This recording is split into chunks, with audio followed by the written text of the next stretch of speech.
Hello, take three on this video. I should silence my phone actually because I cannot resist when somebody's calling me in the middle of a video and then it ruins the whole thing. Um, I felt inspired to share a few experiences I've had in the past couple weeks about how the Lord speaks to me and how He reveals things to me about Himself, about His character, about reality, about the way things are. Um, and these are all experiences. I'll give a couple experiences from the last week or two. Now, the first one is I had a very close family member recommend or ask me to read a book, and it was kind of a self-help book. Um, and so I read it, and well, one thing that's happened to me recently is as I read new information and I think about it and I digest it, and I try to fit it into my worldview and my current beliefs and what I've learned recently and what it contradicts and what it affirms and I try to mold it into what I see as truth. And there were a lot of insightful things in this book and a lot of revelations about the human condition, I guess, and human nature and human um, interactions that I hadn't considered before. And so because of that, it was valuable. But I guess what was more valuable than that, so that valuable information, the thing that's frustrating is the valuable information could have been fit into maybe 10 pages, and the rest of the book was filled with fluff. And what do I mean by fluff? It was filled with compliments, and the main overarching arcing the main overarching message of the book was you're good the way you are. There's nothing wrong with you, which that's not a bad message, but there's nothing you should change. And so I've read quite a few improvement type books, and this is something that I wouldn't have been able to or couldn't discern previously. Like the value of these books is not as great as it seems. But the reason they're such bestsellers is because while you read them, you feel so good about yourself. But if they don't lead to becoming good or becoming better, then they're pretty much worthless, or I would even say less than worthless, because they occupy your time without improvement. So if you look at them that way, um, self-help books, if they don't lead to improvement, they're really no better than pornography. And why do I say that? Well, it's the same symptoms, right? Pornography we do, and it's a instant gratification in the moment. It's a waste of time, and it does not fulfill on the promise of what we're seeking, which is well, probably a connection with deity or something better or long-term joy. And what it does is it erodes long-term joy for peak in pleasure in the moment. And if we're not careful, even self-help books can do this. And that's what most of this book I read was. And so these were some of the thoughts that came rushing in as I was studying and thinking about this book.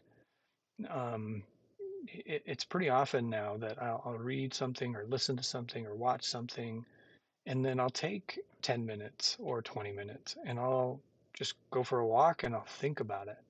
And I'll think about the points that the author or the person is trying to make, and it often just explodes into so many avenues and how everything fits together, and it's quite an experience. It's actually kind of exhausting, but it's also I really enjoy it.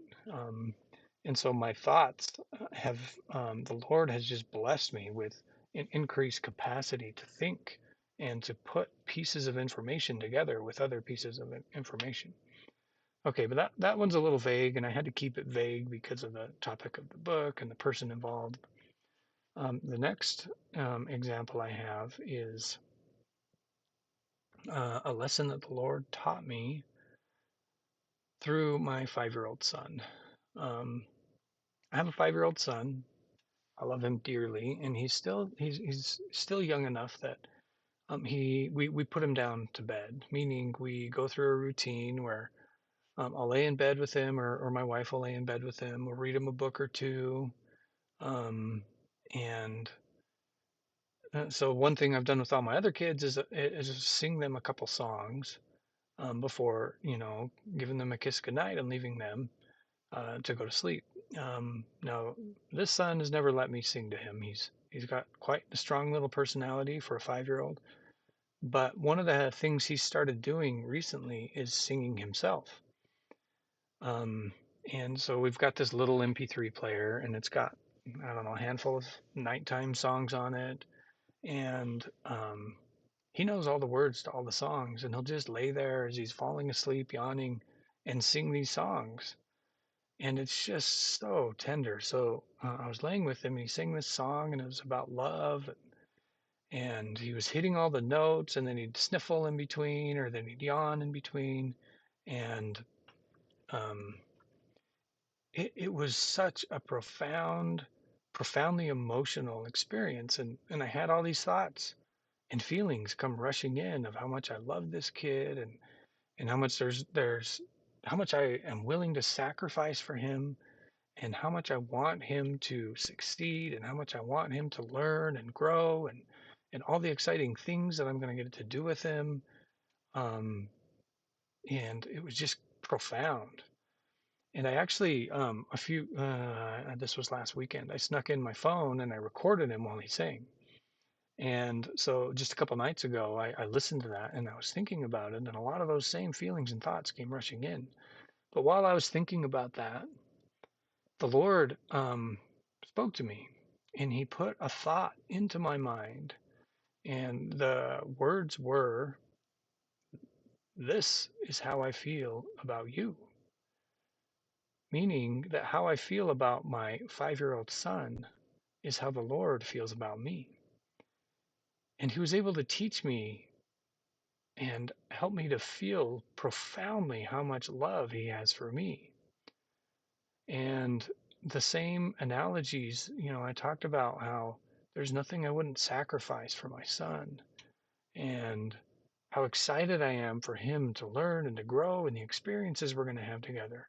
Well, the Lord has those same thoughts and those same feelings for me.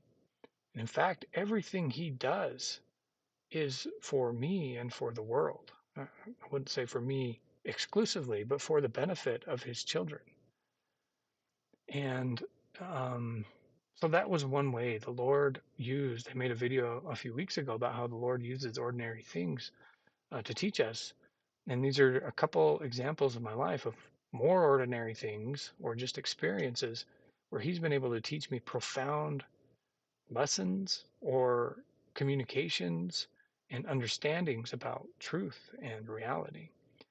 Okay, so the last one is an experience that I learned through. So I'm in the middle of kind of a long-term argument with a close family member, um, and I'm trying to help this person, and I've got ideas for things that they could change that would benefit them.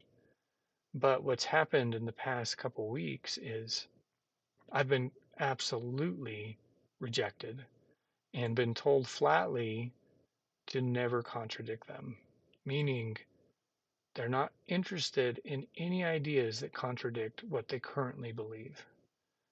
Um, and of course, this was an extremely painful experience. And afterwards, same thing. I went for a walk and I was thinking about it. I was thinking about, where did I screw up? Or how could I have approached it better? Or how did I offend them so badly? How do they take it as I'm just trying to be mean when my honest, pure intention is just to be helpful? And it's kind of a sad experience, and the Lord took this sad experience to teach me more about Himself and about reality. And the thoughts, the precise words, I think, were, "You treat me this way sometimes," meaning I treat the Lord the same way that this close family member is treating me sometimes. And man, that did not feel good. But it's true. And the analogy is just so profound of I ask him for blessings, I ask him for what I want, and then when he puts things or experiences or people in my life sometimes to give me what I want, I flat out reject him because it doesn't come in the most comfortable way, or it comes with a message of I'm not good enough and I need to change if I want that blessing.